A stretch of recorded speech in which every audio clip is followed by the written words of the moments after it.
Breakfast recipe தான் பார்க்க போகிறோம். இட்லி தோசை மாவு இல்லாத டயத்தில் ரொம்ப சுலபமாக செய்யக்கூடிய ரெசிபி தான் இது. நல்ல ஒரு ப்ரோட்டீன் ரிச் டயட்டு, மார்னிங்கில் சாப்பிட்றதுக்கு நல்ல ஃபில்லிங்காக இருக்குங்க. இப்போ எப்படி செய்யலான்றதை பார்க்கலாம். இந்த ரெசிபி செய்கிறதுக்கு 200 கிராம் பாசி பயிர் எடுத்துருக்கிறேன். அதில் 1/4 கப்பு 50 கிராம் பச்சரிசி எடுத்து வச்சுருக்கிறேங்க.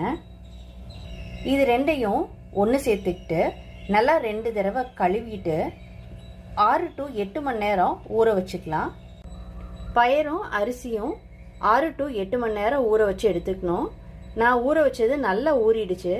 கூட நேரம் ஊற வச்சிங்கன்னா தான் தோசை நல்லா சாஃப்டாக வரும்.